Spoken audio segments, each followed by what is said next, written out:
ನಮಸ್ಕಾರ ಸ್ನೇಹಿತರೆ, ರೈತನ ಮಿತ್ರ ಯೂಟ್ಯೂಬ್ ಚಾನೆಲ್ಗೆ ನಿಮ್ಮೆಲ್ಲರಿಗೂ ಆತ್ಮೀಯವಾದ ಸುಸ್ವಾಗತ. ಇವತ್ತು ಜುಲೈ 27 ಸೋಮವಾರ. ರಾಜ್ಯದ ಸಮಸ್ತ ಪಿಂಚಣಿದಾರರಿಗೂ ಮತ್ತು ರೈತ ಬಾಂಧವರಿಗೂ ಹಾಗೂ ಹಿರಿಯ ನಾಗರಿಕರಿಗೆ ಅತ್ಯಂತ ಪ್ರಮುಖವಾದ ಮತ್ತು ಭರ್ಜರಿ ಸಿಹಿ ಸುದ್ದಿ ಬಂದಿದೆ. ಸರ್ಕಾರದಿಂದ ಪಿಂಚಣಿ ಹಣ ಬಿಡುಗಡೆಗೆ ಸಂಬಂಧಿಸಿದಂತೆ ಹೊಸ ಆದೇಶ ಹಾಗೂ ಪ್ರಮುಖ ಮಾರ್ಗದರ್ಶಿ ಸೂತ್ರಗಳು ಹೊರಬಿದ್ದಿದ್ದು, ಇವತ್ತು ಬೆಳಗ್ಗೆ 10:30 ಗಂಟೆಯಿಂದಲೇ ಅರ್ಹ ಫಲಾನುಭವಿಗಳ ಬ್ಯಾಂಕ್ ಖಾತೆಗಳಿಗೆ ನೇರವಾಗಿ ಪಿಂಚಣಿ ಹಣ ಜಮೆಯಾಗಲು ಪ್ರಾರಂಭವಾಗಿದೆ. ಮಧ್ಯಾಹ್ನ 3 ಗಂಟೆಯ ನಂತರವೂ ಹಂತ ಹಂತವಾಗಿ ಇನ್ನುಳಿದ ಎಲ್ಲಾ ಜಿಲ್ಲೆಗಳ ಫಲಾನುಭವಿಗಳ ಖಾತೆಗಳಿಗೆ ಹಣ ಜಮೆಯಾಗಲಿದೆ. ಆದ್ರಿಂದ ನೀವು ಕೂಡ ವೃದ್ಧಾಪ್ಯ ವೇತನ, ವಿಧವಾ ವೇತನ, ವಿಕಲಚೇತನ ವೇತನ ಅಥವಾ ಅಟಲ್ ಪಿಂಚಣಿ ಯೋಜನೆಯ ಫಲಾನುಭವಿಗಳಾಗಿದ್ದರೆ ಈ ಮಾಹಿತಿಯನ್ನು ಸಂಪೂರ್ಣವಾಗಿ ಮತ್ತು ವಿವರವಾಗಿ ತಿಳಿದುಕೊಳ್ಳುವುದು ಅತ್ಯಗತ್ಯವಾಗಿದೆ. ರಾಜ್ಯದಲ್ಲಿ ಲಕ್ಷಾಂತರ ಜನ ಹಿರಿಯ ನಾಗರಿಕರು, ವಿಧವೆಯರು ಮತ್ತು ವಿಕಲಚೇತನರು ಪ್ರತಿ ತಿಂಗಳು ಸರ್ಕಾರ ನೀಡುವ ಈ ಪಿಂಚಣಿ ಹಣಕ್ಕಾಗಿ ಕಾಯುತ್ತಿರುತ್ತಾರೆ. ಕಳೆದ ಮೇ ಮತ್ತು ಜೂನ್ ತಿಂಗಳ ಪಿಂಚಣಿ ಹಣ ಕೆಲವರ ಖಾತೆಗಳಿಗೆ ಸರಿಯಾದ ಸಮಯಕ್ಕೆ ತಲುಪಿರಲಿಲ್ಲ. ಈ ಕಾರಣದಿಂದಾಗಿ ಹಣ ಯಾವಾಗ ಬರುತ್ತದೆ, ಏತಕ್ಕಾಗಿ ತಡವಾಗುತ್ತಿದೆ ಎಂಬ ಆತಂಕ ಫಲಾನುಭವಿಗಳಲ್ಲಿತ್ತು. ಆದರೆ ಈಗ ಸರ್ಕಾರವು ಎಲ್ಲಾ ತಾಂತ್ರಿಕ ತೊಡಕುಗಳನ್ನು ನಿವಾರಿಸಿದ್ದು, ಬಾಕಿ ಇರುವ ಹಣದ ಜೊತೆಗೆ ಈ ತಿಂಗಳ ಪಿಂಚಣಿ ಮೊತ್ತವನ್ನು ಕೂಡ ಒಂದೇ ಕಂತಿನಲ್ಲಿ ಅಥವಾ ಹಂತ ಹಂತವಾಗಿ ಬಿಡುಗಡೆ ಮಾಡಲು ಕ್ರಮ ಕೈಗೊಂಡಿದೆ. ಇವತ್ತು ಜುಲೈ 27 ಸೋಮವಾರದಿಂದ ಈ ಹಣದ ವಿತರಣೆ ಪ್ರಕ್ರಿಯೆ ಚುರುಕಿನಿಂದ ನಡೆಯುತ್ತಿದೆ. ಪ್ರಸ್ತುತ ಯೋಜನೆಯ ಅಡಿಯಲ್ಲಿ ವಿಧದ ಪಿಂಚಣಿ ಮೊತ್ತಗಳನ್ನು ನಿಗದಿಪಡಿಸಲಾಗಿದೆ.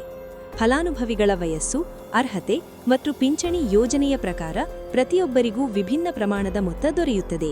ಕೆಲವರಿಗೆ ಪ್ರತಿ ತಿಂಗಳು 1,200 ರೂಪಾಯಿ, ಇನ್ನು ಕೆಲವರಿಗೆ 1,500 ರೂಪಾಯಿ, ಮತ್ತೆ ಕೆಲವರಿಗೆ 1,800 ರೂಪಾಯಿ ಹಾಗೂ ಅರ್ಹ ವೃದ್ಧರಿಗೆ ಮತ್ತು ವಿಕಲಚೇತನರಿಗೆ 2,000ದಿಂದ ಹಿಡಿದು 2,400 ರೂಪಾಯಿವರೆಗೂ ಪಿಂಚಣಿ ಹಣ ಜಮೆಯಾಗುತ್ತಿದೆ.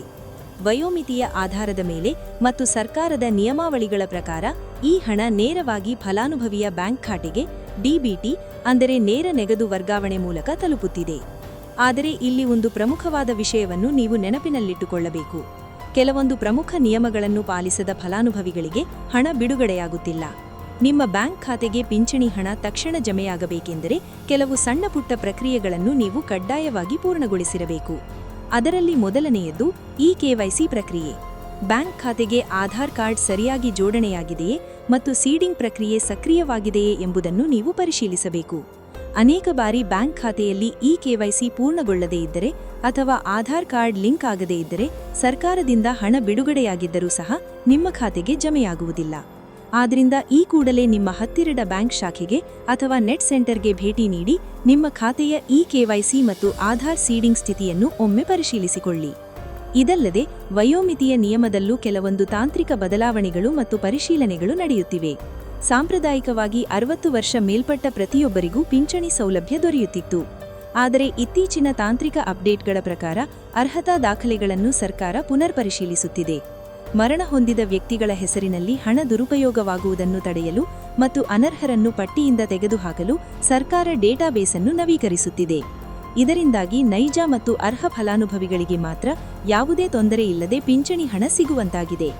ಇವತ್ತು ಜುಲೈ 27 ಸೋಮವಾರದಂದು ರಾಜ್ಯದ 21ಕ್ಕೂ ಹೆಚ್ಚು ಜಿಲ್ಲೆಗಳ ಫಲಾನುಭವಿಗಳಿಗೆ ಆದ್ಯತೆಯ ಮೇರೆಗೆ ಹಣ ಬಿಡುಗಡೆಯಾಗುತ್ತಿದೆ. ಹಾಸನ, ಬಳ್ಳಾರಿ, ಬೆಳಗಾವಿ, ಧಾರವಾಡ, ದಾವಣಗೆರೆ, ವಿಜಯಪುರ, ಕಲಬುರಗಿ, ಬೀದರ್, ಬಾಗಲಕೋಟೆ, ಚಾಮರಾಜನಗರ, ಮಂಡ್ಯ, ರಾಮನಗರ, ದಕ್ಷಿಣ ಕನ್ನಡ, ಮಂಗಳೂರು ಸೇರಿದಂತೆ ವಿವಿಧ ಜಿಲ್ಲೆಗಳಲ್ಲಿ ಹಣ ಜಮೆಯಾಗುವ ಪ್ರಕ್ರಿಯೆ ಈಗಾಗಲೇ ಪ್ರಾರಂಭವಾಗಿದೆ.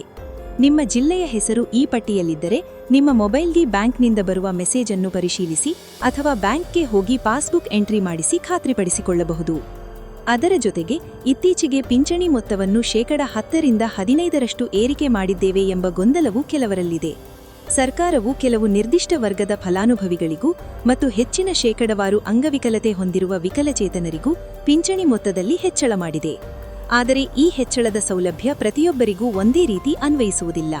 ಕೇವಲ ನಿಯಮಗಳ ಪ್ರಕಾರ ಅರ್ಹತೆ ಪಡೆದವರಿಗೆ ಮಾತ್ರ ಹೆಚ್ಚುವರಿ ಮೊತ್ತ ದೊರೆಯುತ್ತದೆ.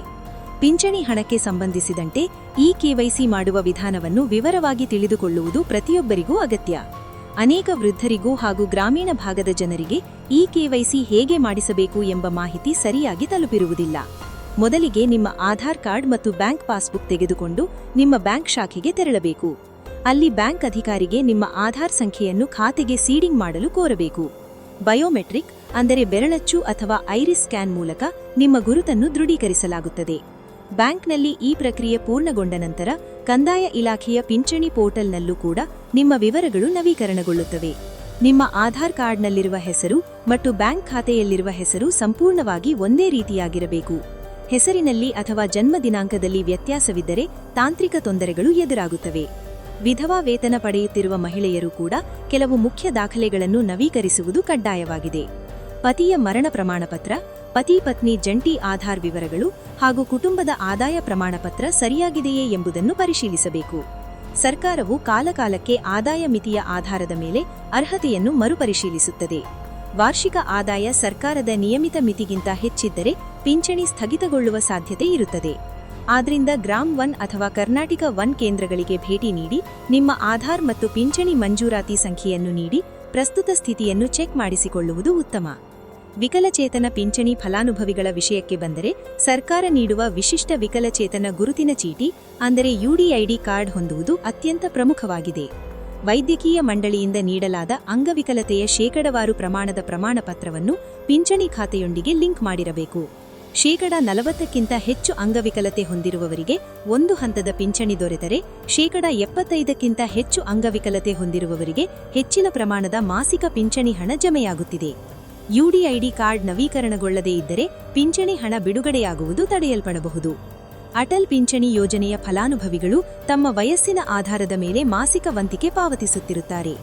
60 ವರ್ಷ ಪೂರ್ಣಗೊಂಡ ನಂತರ ಈ ಯೋಜನೆಯ ಅಡಿ ಪ್ರತಿ ತಿಂಗಳು 1,000 ರಿಂದ 5,000 ರೂಪಾಯಿವರೆಗೂ ನಿಶ್ಚಿತ ಪಿಂಚಣಿ ದೊರೆಯುತ್ತದೆ. ನೀವು ನಿಯಮಿತವಾಗಿ ಕಂತುಗಳನ್ನು ಪಾವತಿಸುತ್ತಿದ್ದರೆ 60 ವರ್ಷ ತುಂಬಿದ ತಕ್ಷಣ ಸ್ವಯಂಪ್ರಾಕಲರಿವಾಗಿ ಪಿಂಚಣಿ ಹಣ ನಿಮ್ಮ ಖಾತೆಗೆ ಜಮೆಯಾಗಲು ಪ್ರಾರಂಭವಾಗುತ್ತದೆ. ಒಂದು ವೇಳೆ ಕಂತು ಪಾವತಿಯಲ್ಲಿ ಬಾಕಿ ಇದ್ದರೆ ಅದನ್ನು ಕೂಡಲೇ ಪಾವತಿಸಿ ಯೋಜನೆಯನ್ನು ಸಕ್ರಿಯವಾಗಿಟ್ಟುಕೊಳ್ಳುವುದು ಅತ್ಯಗತ್ಯ. ಪಿಂಚಣಿ ಹಣ ಜಮೆಯಾಗಿರುವ ಬಗ್ಗೆ ಮಾಹಿತಿ ಪಡೆಯಲು ಸರ್ಕಾರದ ಆಧಾರ್ ಆಧಾರಿತ ಡಿಬಿಟಿ ಸ್ಟೇಟಸ್ ಚೆಕ್ ಮಾಡುವ ವ್ಯವಸ್ಥೆಯಿದೆ. ನಿಮ್ಮ ಮೊಬೈಲ್ನಲ್ಲಿ ಡಿಬಿಟಿ ಕರ್ನಾಟಕ ಆಪ್ ಡೌನ್ಲೋಡ್ ಮಾಡಿಕೊಂಡು ನಿಮ್ಮ ಆಧಾರ್ ಸಂಖ್ಯೆಯನ್ನು ನಮೂದಿಸುವ ಮೂಲಕ ಸರ್ಕಾರದಿಂದ ಯಾವ ದಿನಾಂಕದಂದು ಎಷ್ಟು ಹಣ ಜಮೆಯಾಗಿದೆ ಎಂಬ ಸಂಪೂರ್ಣ ವಿವರವನ್ನು ನೀವು ಸುಲಭವಾಗಿ ವೀಕ್ಷಿಸಬಹುದು. ಬ್ಯಾಂಕ್ ಮೆಸೇಜ್ ಬರದೇ ಇದ್ದರೂ ಸಹ ಈ ಆಪ್ ಮೂಲಕ ಹಣದ ಸ್ಥಿತಿಯನ್ನು ಖಾತ್ರಿಪಡಿಸಿಕೊಳ್ಳಬಹುದು. ರಾಜ್ಯ ಸರ್ಕಾರದ ಪಿಂಚಣಿ ಸೌಲಭ್ಯಗಳ ಜೊತೆಗೆ ಕೇಂದ್ರ ಸರ್ಕಾರ ಮತ್ತು ರಾಜ್ಯ ಸರ್ಕಾರದ ಇತರ ಪ್ರಮುಖ ಕೃಷಿ ಮತ್ತು ರೈತ ಕಲ್ಯಾಣ ಯೋಜನೆಗಳ ಬಗ್ಗೆಯೂ ಸಹ ಈ ಸಂದರ್ಭದಲ್ಲಿ ತಿಳಿದುಕೊಳ್ಳುವುದು ಅತ್ಯಂತ ಉಪಯುಕ್ತವಾಗಿದೆ. ರೈತ ಬಾಂಧವರಿಗೆ ಪ್ರತಿ ವರ್ಷ ಆರ್ಥಿಕ ನೆರವು ನೀಡುವ ಪ್ರಧಾನಮಂತ್ರಿ ಕಿಸಾನ್ ಸಮ್ಮಾನ್ ನಿಧಿ ಯೋಜನೆಯ ಮುಂದಿನ ಕಂತಿನ ಹಣದ ಬಿಡುಗಡೆ ಕುರಿತು ಸಹ ಸಿದ್ಧತೆಗಳು ನಡೆಯುತ್ತಿವೆ. ಪಿಎಂ ಕಿಸಾನ್ ಯೋಜನೆಯ ಅಡಿ ಅರ್ಹ ರೈತರಿಗೆ ವಾರ್ಷಿಕವಾಗಿ 6,000 ರೂಪಾಯಿಗಳ ಆರ್ಥಿಕ ಸಹಾಯಧನವನ್ನು ನೀಡಲಾಗುತ್ತದೆ. ಇದನ್ನು ಪ್ರತಿ 4 ತಿಂಗಳಿಗೊಮ್ಮೆ 2,000 ರೂಪಾಯಿಗಳಂತೆ 3 ಸಮಾನ ಕಂತುಗಳಲ್ಲಿ ರೈತರ ಬ್ಯಾಂಕ್ ಖಾತೆಗೆ ನೇರವಾಗಿ ಜಮೆ ಮಾಡಲಾಗುತ್ತದೆ. ಈ ಯೋಜನೆಯ ಲಾಭ ಪಡೆಯಲು ಸಹ ರೈತರು ತಮ್ಮ ಜಮೀನಿನ ಪಹಣಿ ಅಂದರೆ ಪಟ, ಆಧಾರ್ ಕಾರ್ಡ್ ಮತ್ತು ಬ್ಯಾಂಕ್ ಖಾತೆಯನ್ನು ಇಕೆವೈಸಿ ಮೂಲಕ ಸೀಡಿಂಗ್ ಮಾಡಿಸುವುದು ಕಡ್ಡಾಯವಾಗಿದೆ. ಯಾವ ರೈತರ ಇಕೆವೈಸಿ ಪ್ರಕ್ರಿಯೆ ಪೂರ್ಣಗೊಂಡಿದೆಯೋ ಅವರಿಗೆ ಯಾವುದೇ ತಡೆಯಿಲ್ಲದೆ ನೇರವಾಗಿ ಹಣ ಖಾತೆಗೆ ಸೇರುತ್ತದೆ. ಅಷ್ಟೇ ಅಲ್ಲದೆ ಪ್ರಸ್ತುತ ಮುಂಗಾರು ಋತು ಪ್ರಾರಂಭವಾಗಿದ್ದು ಕೃಷಿ ಚಟುವಟಿಕೆಗಳು ಜೋರಾಗಿ ನಡೆಯುತ್ತಿವೆ. ಈ ಸಮಯದಲ್ಲಿ ರೈತರಿಗೆ ಬಿತ್ತನೆ ಬೀಜ, ರಸಗೊಬ್ಬರ ಹಾಗೂ ಕೃಷಿ ಉಪಕರಣಗಳಿಗೆ ಸಾಲ ಅಥವಾ ಧನಸಹಾಯದ ಅಗತ್ಯವಿರುತ್ತದೆ. ರಾಜ್ಯ ಸರ್ಕಾರವು ಸಹಕಾರ ಬ್ಯಾಂಕುಗಳ ಮೂಲಕ ಹಾಗೂ ರಾಷ್ಟ್ರೀಕೃತ ಬ್ಯಾಂಕುಗಳ ಮೂಲಕ ಶೂನ್ಯ ಬಡ್ಡಿ ದರದಲ್ಲಿ ಕೃಷಿ ಸಾಲ ವಿತರಣೆ ಪ್ರಕ್ರಿಯೆಯನ್ನು ಸಕ್ರಿಯಗೊಳಿಸಿದೆ. ರೈತರು ತಮ್ಮ ಹತ್ತಿರದ ಪ್ರಾಥಮಿಕ ಕೃಷಿ ಪತ್ತಿನ ಸಹಕಾರ ಸಂಘಗಳಿಗೆ ಭೇಟಿ ನೀಡಿ ಹೊಸ ಸಾಲಕ್ಕಾಗಿ ಅರ್ಜಿ ಸಲ್ಲಿಸಬಹುದು ಅಥವಾ ಹಳೆಯ ಸಾಲವನ್ನು ನವೀಕರಿಸಿಕೊಳ್ಳಬಹುದು. ಸರಿಯಾದ ಸಮಯಕ್ಕೆ ಸಾಲ ಮರುಪಾವತಿ ಮಾಡುವ ರೈತರಿಗೆ ಸರ್ಕಾರದ ಬಡ್ಡಿ ಸಹಾಯಧನ ಯೋಜನೆಯ ಅಡಿ ಸಂಪೂರ್ಣ ಬಡ್ಡಿ ವಿನಾಯಿತಿ ದೊರೆಯುತ್ತದೆ. ಇನ್ನೊಂದೆಡೆಗೆ ಮಳೆಯ ಅಭಾವದಿಂದ ಅಥವಾ ಅತಿಯಾದ ಮಳೆಯಿಂದ ಬೆಳೆ ಹಾನಿಯಾದ ಸಂದರ್ಭದಲ್ಲಿ ರೈತರಿಗೆ ಬೆಳೆ ಪರಿಹಾರ ಹಣವನ್ನು ಒದಗಿಸಲು ಬೆಳೆ ವಿಮೆ ಯೋಜನೆ ಅಂದರೆ ಪ್ರಧಾನಮಂತ್ರಿ ಫಸಲ್ ಬಿಮಾ ಯೋಜನೆ ಜಾರಿಯಲ್ಲಿದೆ. ರೈತರು ತಮ್ಮ ಬೆಳೆಗಳಿಗೆ ಸಣ್ಣ ಪ್ರಮಾಣದ ಪ್ರೀಮಿಯಂ ಮೊತ್ತ ಪಾವತಿಸಿ ನೋಂದಣಿ ಮಾಡಿಕೊಳ್ಳುವುದರಿಂದ ಮುಂದಿನ ದಿನಗಳಲ್ಲಿ ನೈಸರ್ಗಿಕ ವಿಕೋಪಗಳಿಂದ ಬೆಳೆ ನಷ್ಟ ಉಂಟಾದರೆ ವಿಮಾ ಕಂಪನಿಗಳಿಂದ ಸೂಕ್ತ ಪರಿಹಾರ ಪಡೆಯಲು ಸಾಧ್ಯವಾಗುತ್ತದೆ. ನೋಂದಣಿಗೆ ನಿಗದಿಪಡಿಸಿದ ಕೊನೆಯ ದಿನಾಂಕ ಮುಗಿಯುವ ಮುನ್ನವೇ ರೈತರು ತಮ್ಮ ಹತ್ತಿರದ ಸಿಎಸ್ಸಿ ಕೇಂದ್ರಗಳು ಅಥವಾ ರೈತ ಸಂಪರ್ಕ ಕೇಂದ್ರಗಳಿಗೆ ತೆರಳಿ ಬೆಳೆ ವಿಮೆ ಕಂತು ಪಾವತಿಸುವುದು ಸೂಕ್ತ. ಗ್ರಾಮೀಣ ಪ್ರದೇಶದ ವೃದ್ಧರು, ಮಹಿಳೆಯರು ಮತ್ತು ರೈತರ ಅನುಕೂಲಕ್ಕಾಗಿ ಸರ್ಕಾರವು ಹಲವಾರು ಡಿಜಿಟಲ್ ಸೇವೆಗಳನ್ನು ತಂದಿದೆ. ಗ್ರಾಮ ಪಂಚಾಯಿತಿ ಮಟ್ಟದಲ್ಲಿ ಲಭ್ಯವಿರುವ ಬಾಪೂಜಿ ಸೇವಾ ಕೇಂದ್ರ ಹಾಗೂ ಗ್ರಾಮ್ 1 ಕೇಂದ್ರಗಳಲ್ಲಿ ಪಿಂಚಣಿ ಅರ್ಜಿ ಸಲ್ಲಿಸುವುದು, ಆಧಾರ್ ತಿದ್ದುಪಡಿ, ಪಹಣಿ ಮುದ್ರಣ, ಆದಾಯ ಮತ್ತು ಜಾತಿ ಪ್ರಮಾಣ ಪತ್ರ ಪಡೆಯುವುದು ಸೇರಿದಂತೆ ಎಲ್ಲ ಸೇವೆಗಳು ಒಂದೇ ಸೂರಿನಡಿ ದೊರೆಯುತ್ತವೆ. ಇದರಿಂದಾಗಿ ಗ್ರಾಮೀಣ ಭಾಗದ ಸಾಮಾನ್ಯ ಜನಮಾನ್ಯರು ಸಣ್ಣ ಸಣ್ಣ ಕೆಲಸಗಳಿಗಾಗಿ ತಾಲೂಕು ಕೇಂದ್ರಗಳಿಗೆ ಅಥವಾ ನಗರಗಳಿಗೆ ಅಲೆಯುವುದು ತಪ್ಪುತ್ತದೆ. ಪಿಂಚಣಿ ಯೋಜನೆಯ ಫಲಾನುಭವಿಗಳು ತಮ್ಮ ಖಾತೆಯ ಜಮೆ ವಿವರಗಳನ್ನು ಪಡೆಯಲು ಪದೇ ಪದೇ ಬ್ಯಾಂಕ್ಗೆ ಹೋಗಲು ಸಾಧ್ಯವಾಗದಿದ್ದರೆ ಸರ್ಕಾರದ ಟೋಲ್ ಫ್ರೀ ಸಂಖ್ಯೆಗೆ ಕರೆ ಮಾಡಿ ಮಾಹಿತಿ ಪಡೆಯಬಹುದು.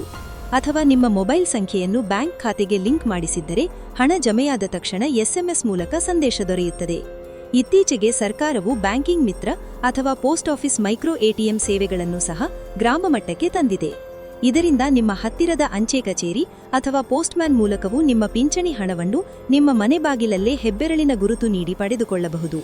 ಪ್ರಸ್ತುತ ರಾಜ್ಯ ಸರ್ಕಾರವು ಪಿಂಚಣಿ ವಿತರಣೆ ವ್ಯವಸ್ಥೆಯನ್ನು ಸಂಪೂರ್ಣವಾಗಿ ಪಾರದರ್ಶಕಗೊಳಿಸಿದೆ.